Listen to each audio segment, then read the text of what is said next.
Mga sir o madam, mga boss idol, nalang tay tubagon nga namang ko'y nag-DM sa ko ano nya, kuha na lang ani, para na lang po sa tanan makahatag tagamay nga idea o no, kahibalo gamay. Ang iyang magong pangutana, ngano daw nga kailangan scan, no? So ang makina pag kuan ano kailangan gyud og scan pag sigan check engine. So ani na siya mga boss no. Oh, unahon sa nato ha kay duha ba ni ka klase natay diesel o napuntay gasolina.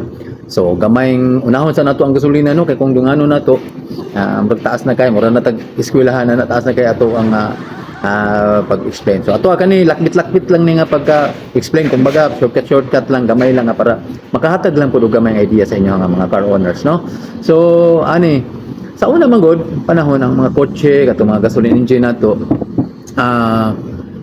karburador pa o ang gamit no mga distributor na pa siya contact point pa o mga say hantod nga nag-improve na imong CDI ang katong para magpa-spark sa spark plug sa karon man gud mga bag-o na sa electronic management na ang gamit no electronic control na siya so nanay ginatawag nila computer box or ECU no electronic control unit so ang gamit na is fuel pump na, actuator na no, fuel pump, injectors, o mga sa tawag ani mga control, mga idle control motor sa idle. So may na nya human sa dinhi sa atong mga sensor na to, nanatay mga nana siya camshaft, nana siya crankshaft sensor. So kana man gud siya tanan mga boss.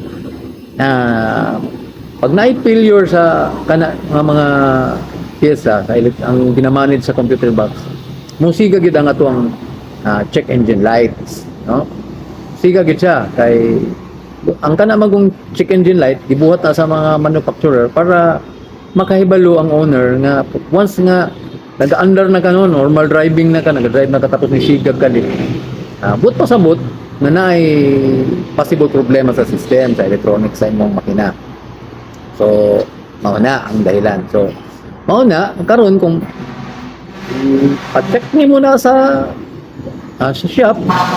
So, pinaka the best good kung naagid tay ingon ani no. So, scanner mo ni ato ang scanner. So, atong scanner launch ang brand ani mga boss. Katuhon lang man ni mga boss. Ang ato ang scanner baratuhon lang siya. Pero makascan na ni up to 2023 model. Pwede na nato siyang ma-scan. So, padayon ta no. Ani man gud.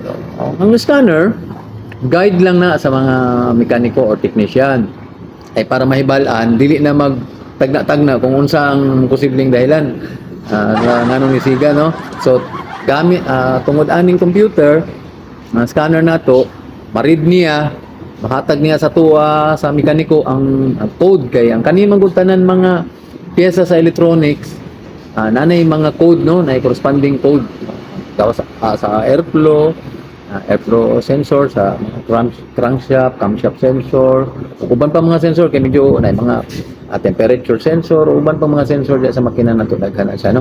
So ana lang puro na sila naay mga sensor, naay mga fault code, naay mga code. So kanang code mao na ang kuhaon nato din sa computer, yang siya ang maghatag sa tuwa para mahimong guide nato sa tuwa pag nayagno sa mekaniko, sa technician kung unsa nga part ang naay problema. So, ano lang mga boss, no? Guide lang ni siya, dili ni siya mao ang mo repair. Mao lang ni ang guide. Karon, sa pag-repair, naman na yung mga procedure, lalo na kung mga sakasa nga mga technician, nagi na sila repair manual nga procedure nga ginasunod, no? Kita sa mga shop-shop, sa bagay kita, gikan man punta sa kasa, so, napuntay idea sa mga procedure, sa mga tapos available naman po sa internet ang mga kuan karon no mga procedure sa pag-diagnose sa mga ato ang electronic na mga sakyanan so ana lang guide lang gid yung computer para dili na mag lisod og tagna ang mekaniko og hantod nga ang mailisan hinuon nga di mao tungod kay wala na gamit og scanner so usahay nagamit na gani og scanner usahay mali pa no makagasto pa og dako nya wala lang gihapon na solba so inana gyud normal gyud sa mga hitabo sa to kung say na experience na to mo ginapod ang maghatag og knowledge sa to na mali ta mao pud gihapon na maghatag og idea sa to nga ma-correct na to ato ang mga sayod na natulong sa mga technician. So ana lang mga pero kani walay kwan ni tabang ni sa mga technician mga boss idol. Ayaw mo ka hadlok na gamitan ani inyo ang sakyanan kay tungod pa-consider man ni siya og tools sa mekaniko or sa technician mga boss idol. So ana lang mga boss idol, muna ang kailangan nato magpaskan pag musiga ang ato ang check engine kay para mahibal-an dayon kung unsa ang problema. Posible nga problema mga boss idol. So daghang salamat sa inyong pagtanaw sa tuang video no ug ako ang mga kuan dia mga nagariat dayon labaw na niya ako ang mga tanan mga amigo na to dia. Salamat kay sa inyong pagkuan, shout out inyong tanan. Di na ta mo isa-isaon. Shout out inyong tanan. Salamat kayo sa kanunay nga suporta.